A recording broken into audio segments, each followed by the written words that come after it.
What is up, everybody?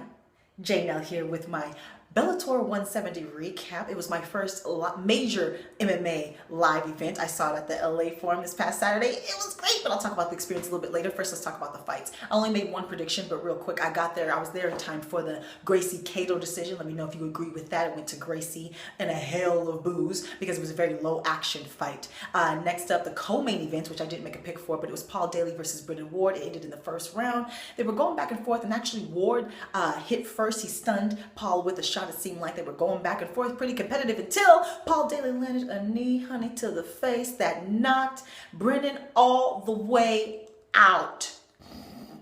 Sleep.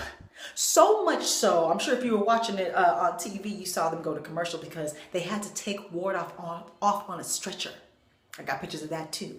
Had to bring out the stretcher. So someone let me know if Ward is okay. Hopefully he is. Afterwards, Paul Daley called out Rory McDonald. Someone let me know if he's ready to come back because he was going to get surgery on his nose. So someone let me know if Ward is okay, if Rory McDonald's ready to come back. Let me know who you think Paul Daley should fight next. It was a heck of a KO. Now, on to the main event, and I did do a pick. I picked Chael Sonnen to get a victory in his return against Tito Ortiz, and he did not.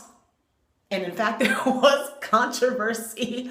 First off, I was sitting on the floor, y'all, in the first section right by the ramp. If you saw my social media, I was all over that. And I could see the fight, and it started off, they engaged. Chael Sonnen quickly kind of got the top position. He had Tito on the ground. He was kind of like on his knees, and Chael was on top, kind of had a choke inside. And then it seemed like Tito was able to reverse the choke, or reverse the position somehow, get like a side position, get kind of a rear naked choke because Chael Sonnen's chin was still inside, and then Chael tapped. And even from watching it, there live, it seemed like, okay, how did he reverse that pitch, that position? Didn't quite see it, so I was like, okay, we'll chalk that up to me not seeing it. But then the tap, the chin was clearly in. He didn't even have proper guard with the legs. It wasn't a tight guard. So even I was like, did you panic, Chael? Did you freak out because you haven't had an MMA fight in like 3 years? What happened there? We know you're kind of signed to Bellator as the mouthpiece, as a promoter, an ambassador, as well as a fighter, but you don't have to win to be the mouthpiece, you know what I'm saying? You don't have to win to be the bad guy, but still, it just seemed a little...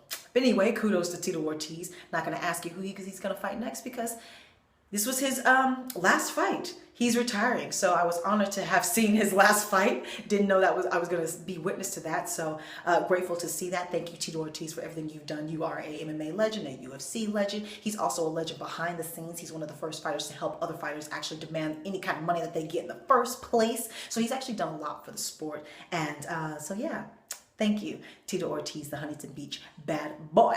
And also real quick, I know it was last week, but I wanted to talk about the BJ Penn, Yair Rodriquez fight because I did pick my boy Rodriguez, and this ended in the second round. BJ Penn. This was a harsh fight for you to come back on. BJ Penn probably landed maybe like 2 or 3 shots throughout the entire fight. In the first round, Rodriguez used his kicks not only as jabs and kicks and defense and everything. He worked him over from head, body, toes, knees, legs, ankles from the kicks.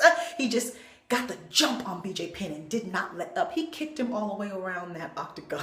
And in the second round, the moment the bell rung, he landed a push kick, basically front kick to the face, followed up by, I believe it was a right clack, clean to the face. And it was a wrap. Got on top of him, ground and pound. Ref stopped the fight because it was like, please, Yair, stop hitting him. Great win for, Yair Rodriguez. So who would you like to see him fight next? And also BJ Penn, should he be done? Who should he fight next? I think there should be some sort of a like legends division where these guys who can still go, but maybe are not as competitive with the now 2017 top upper echelon of their divisions, but can still make a lot of money, headline cards, and spread the sport around. So let me know what you think should be done with BJ Penn. Who should he fight next? And of course, who should Yair fight next? Now, my Bellator experience, it was amazing. Like I said, I was in Flores in the first section. I was right on the other side of the barricade between us and like the media and some of the big stars, although not all the stars, because I was sitting 3 rows behind Dominic Cruz.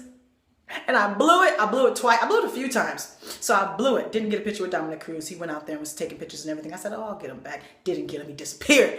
Blew it with Dominic Cruz. I did get pictures, though, with Royce Gracie and Chet Congo and Matt Mitrione and Fabricio Verdum. And Nate Diaz. I got Nate Diaz, too. And he was actually on the other side of the barricade, and he was taking off, and he wasn't going to stop, and he stopped anyway. That was kind of cool. I blew it with Quentin Rampage Jackson. I got a picture with them. If you were on my Snapchat or Instagram or Facebook, you saw that, Twitter, you saw that. And then he was just standing there after the picture. No one was talking to him. I was right next to him. I had time to say something to Rampage, and I had nothing. I didn't want to say the same old stuff. So I didn't prepare anything new, and so I ended up with nothing. I'll do better next time, y'all. I blew it. Okay, so it was a great experience, though. I got home, and my homeboy was like, girl, you shouldn't even be here. I was up close. I could have talked to Chet Congo. I could have mixed with the media people who I should be talking to anyway, getting to find out who's there, who runs the place.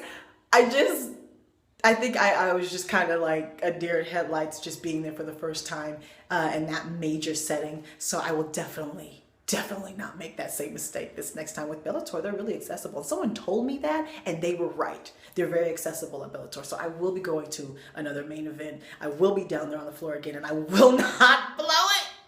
I will not blow it. Okay, even if I make a fool of myself, maybe that'll go viral. Who knows?